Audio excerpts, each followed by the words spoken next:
So the compiler has been checking the correctness of our program. It's really the correction of the language and the syntax rules. However, it hasn't really checked for the correctness in the logic of the output of our programs. So automated tests are a way for you to be checking if your program is doing exactly what you think it should be doing. Writing good tests actually takes practice, experience, and research. Today we're uncovering the fundamental tools to how you could do automated testing in a Rust program. My name is Ricky, and welcome to the Dev Method.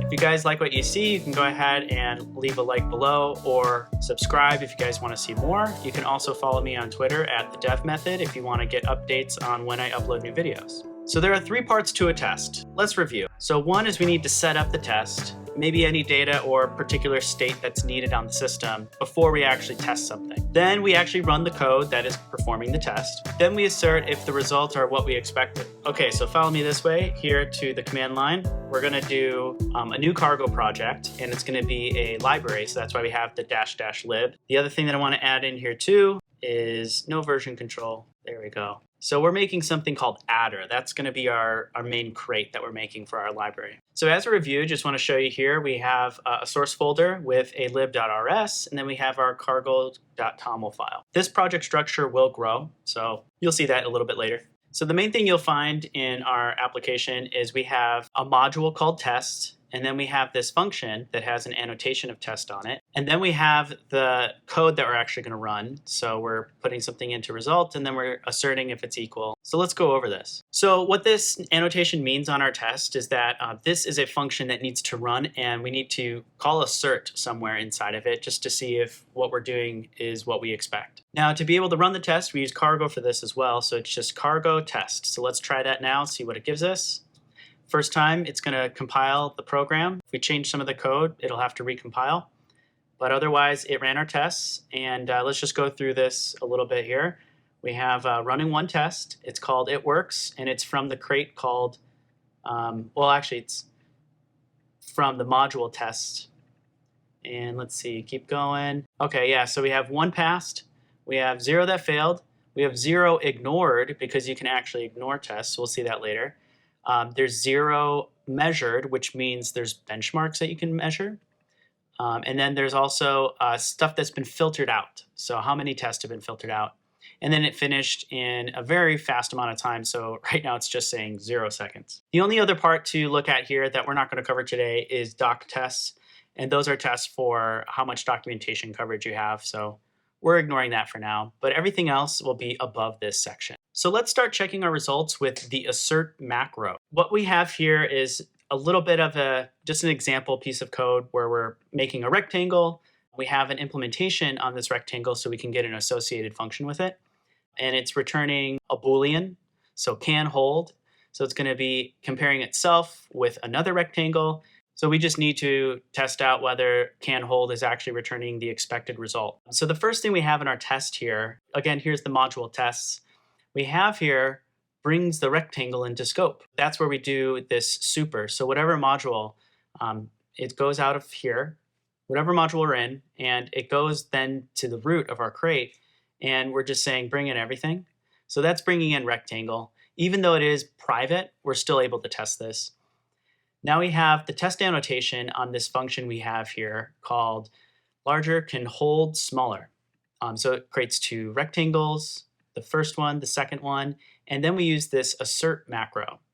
So line 39 has the assert macro, and it's just type in assert, exclamation point, and then something that evaluates to some sort of Boolean.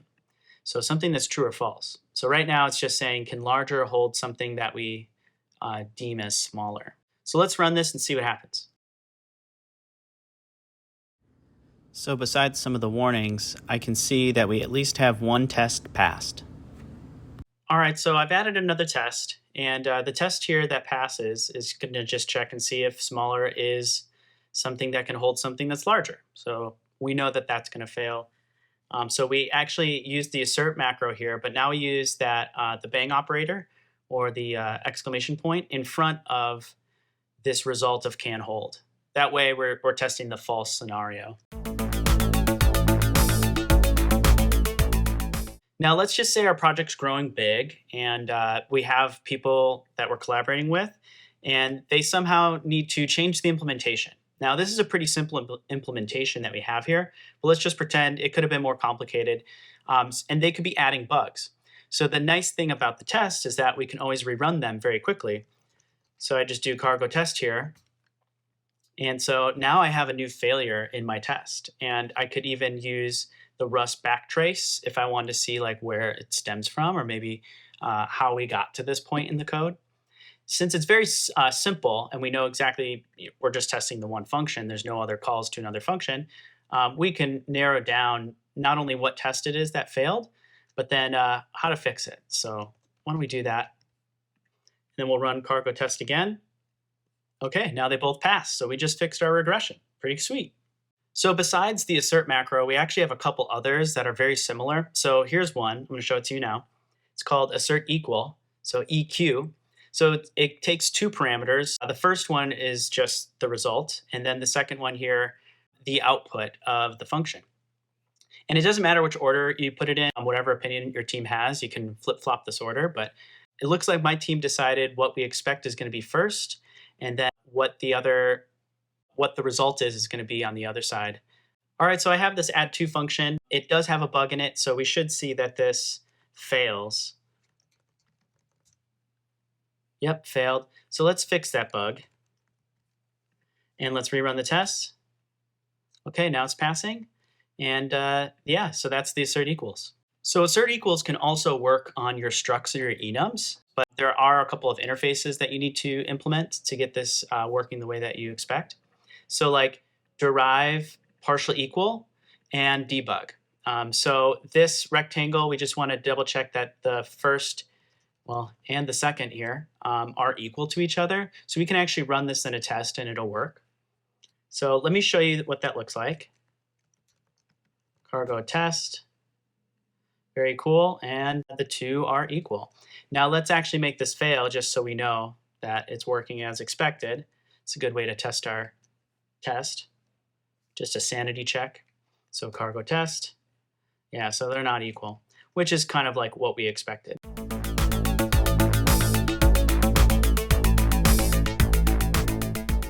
So let's go back to our simple case of what we're testing and using the assert macro. So we're testing this greeting, and we just want to see like hello from blank. And we want to run and see if Carol, the name Carol, is inside this string. So let's go ahead and run this and see if this works. Cargo test. Nope, does not work. Now here's the thing. It just says that it fails. It doesn't really say much more. So you have to go back into the test and like introspect and see what's there.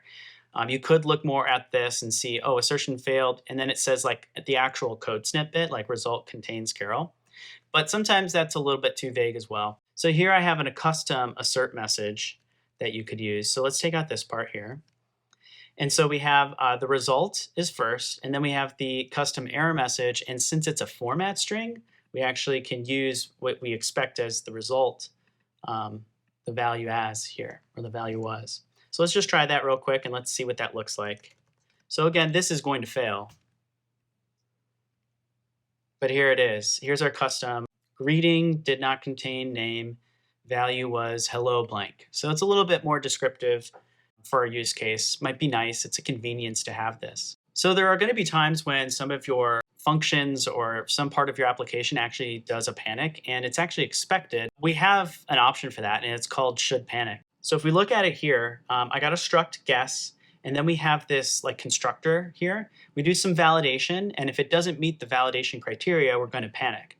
So for example, if we want to introduce a failure here with our test, I have a variant that we can add in real quick. But it needs to be a value between 1 and 100. So here is my test for it. So you could also have here the test annotation and then with the should panic. Another variant you can have with the should panic is that you can pass in what almost looks like a function argument, but you can say exactly the type of thing you expect. So if it's supposed to say failure message, you can see that this matches that. So like right now, this wouldn't work because the panic doesn't say just purely failure message. But if we knew exactly the format that it was going to be, we could add that into the test. So let's just run this now and just see what the output looks like so you guys get an idea. All right, so everything worked just fine. Now let me introduce the case where it actually does panic.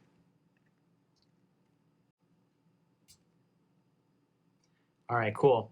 So, test did not panic as expected. Yeah, so that's a failure on that test, and that's why it failed.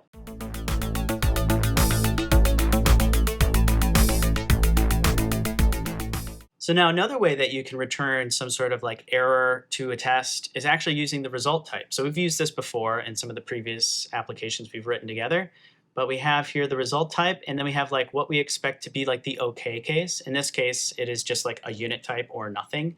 So we just have these open and closed parentheses. But then we have the error type, which right now we're saying is just a string. So in this case, if we were to run this test, we have an okay case and then we have an error case. And this can actually work as test output. So let me show you what that looks like. So cargo, test, there we go, everything's okay. Now, if we wanted to say it wasn't okay, let's see what we get. So cargo test. All right, so there it is, it failed. And it tells us a little bit more. It's like the left, the right, termination value, whatever it's saying. It's basing that off of the assert. But here's that error message. So yeah, that could be of use to you in your test as well. But if you're using this result type, you won't be able to also use the should panic. So you can use just one or the other. Also, if you've been following along with the other videos, you will see that you can now use like the question mark syntax. So like something like this function, and then you could do like the question mark something, and then it propagates the error to the caller. So you could do that too. You could be a little bit more flexible in your test that way. So if you want to test a little bit more about like what the actual usage of your code might be, this could be a way to catch those errors. So let's take a step back for a second and look at just the cargo test command that you run. So what it does is it actually compiles your code and then it runs it as a test. So that's the idea. So any changes to your code will then cause like a recompile. And the thing is that it runs all these tests in parallel. So if you have a bunch of tests, the cargo test command will then pick and choose how it's going to run them all side by side at the same time. Now, this could be a good thing to speed up tests, but it also could be a bad thing. So if there's a shared resource or a shared state of a file on disk, like you're both checking to see if it has a particular text content in there, but then there's another test that's supposed to delete the same named file in the same place, that actually throws off your testing. So then sometimes the test will pass, sometimes the test will fail, or maybe they just always fail, they're not working as expected. But then if you ran the test in isolation, maybe they would pass, right? So that's why we need to customize our test command. So one of the ways to solve this problem of multiple tests using the same resource is that you can dedicate a particular resource, somehow make it unique so that only that test knows about it and that test can operate on it. So that's one option. Another option is actually running all the tests on just one thread. So we have a command that we can run to make that happen. So if I run cargo test and then I have the separator dash dash and then I have dash dash test dash threads, I just say equals 1, and that means it's running on one thread. So there's no way that there's different tests running at the same time. They're all running just synchronously, one after another. So this will make your test slower. There's just trade-offs here. So you could either use all the threads that your system has or that's possible to have, or you can just dedicate just the one. So sometimes in your project, you're going to be printing out things to standard output because it's a debug message, or you just want to keep track of what you're doing as the application runs through its logic. So that's not going to show up in your tests. So here we have a function prints and returns 10, and we have a couple of tests that run and evaluate the output. Now, if we were to print this right now in a test, it won't actually work. So if I run cargo test, so it shows the test that failed, and it says it got standard output, and it says I expected a value 8, but I don't see from like the passing tests like what was printed out there because those worked. So what's going on with that? So if you do this instead, so this is cargo test and then dash dash the separator, and then you do dash dash show dash output, and then you'll get all the output from all the tests. So not only the failing one, which we got here before, but then also the success one as well. So here's that standard output from that. It said it got a value of 4. So that's how that works. Now, as your test is growing, you might want to just run a subset of your tests. So like, for example, I have add 2 here, and then I have add 2 and 2, add 3 and 2, and then just one called 100. So let's just say I only want to run the 100 one. So how could we do that? So what we could do is we do cargo test and then some sort of name that it contains. So if I just do 100 here,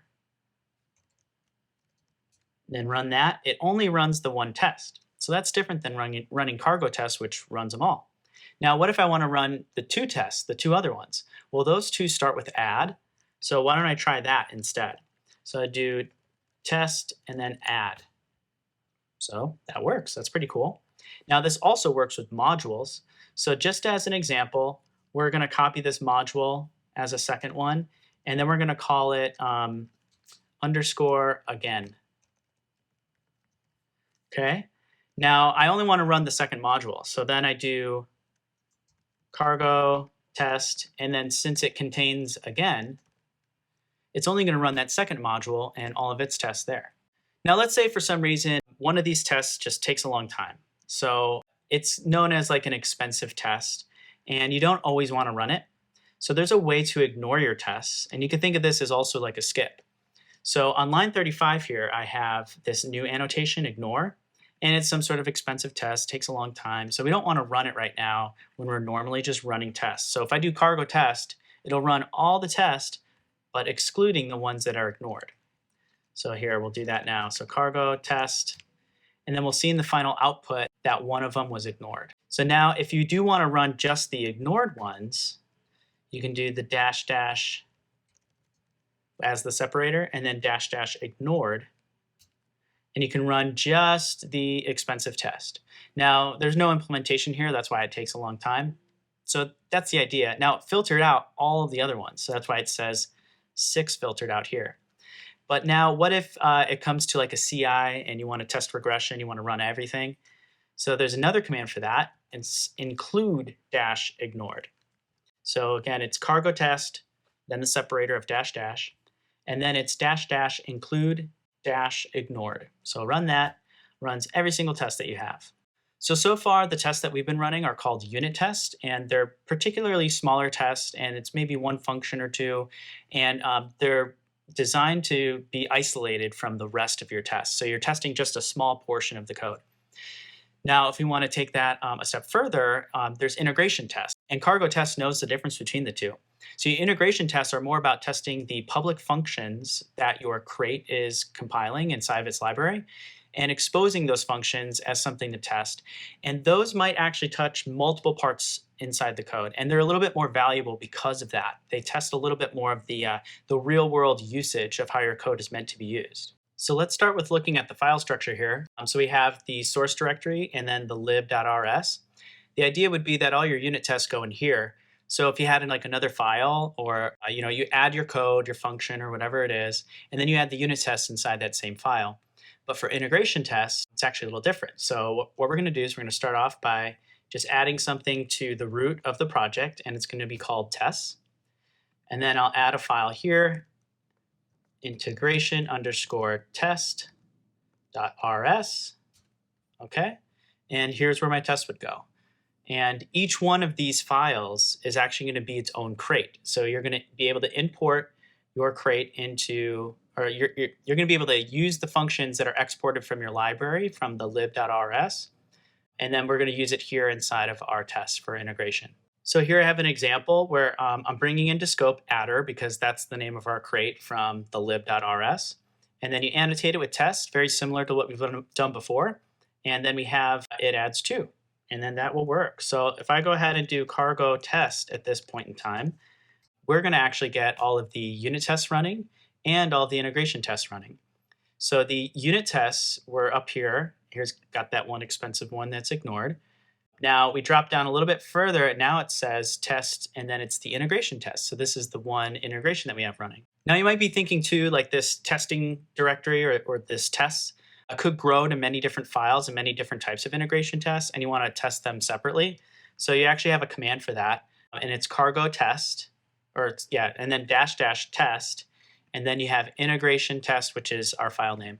So if we ran that, it would just run the one integration test. Now, sometimes you need some sort of like common functionality to like set up a connection to a database or install the database or open up a server connection or whatever it needs to do.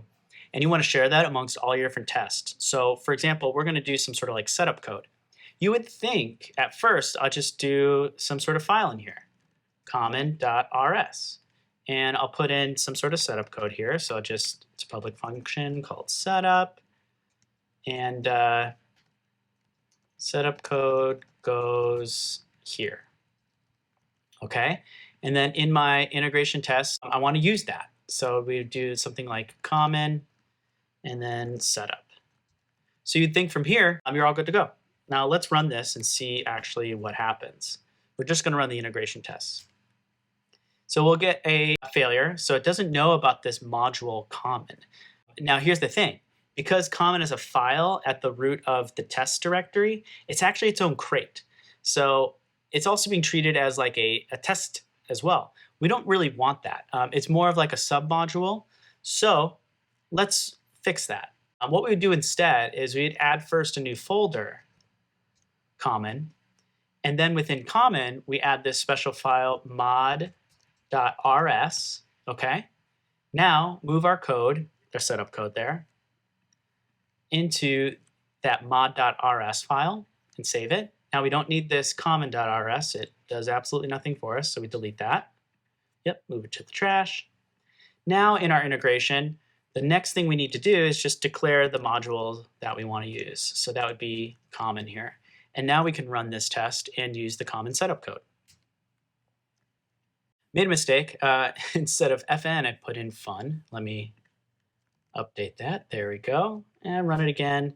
And you'll see everything's okay. And we have now that common setup code. So a main thing also to take away from this too is that so far we've been dealing with the library. It is possible to have like a main.rs file here. And that means that, you know, you put in the main function here and you're building a binary from your Rust program. Now, our integration tests are meant to test the functions that are exported from the library. So there's no integration test for the main.rs. So it's an idea that you could put all of your stuff in the library and do all the functions and everything, and whatever setup code goes in there for it to run in a binary will be very minimal. So you'd put that implementation in the main.rs and you wouldn't have to really test that kind of code. At least that's the idea. All right, guys, thanks for watching. If you guys have any questions, leave them in the comments below, and I'll do my best to answer them. If you like what you saw, go ahead and give this a thumbs up, and then also subscribe if you want to see more videos just like this. And if you want to see when new videos are coming out, I have a Twitter that I'll be posting to, and that's the Dev Method, so you can go there and follow if you'd like to see that. Otherwise, have a good one.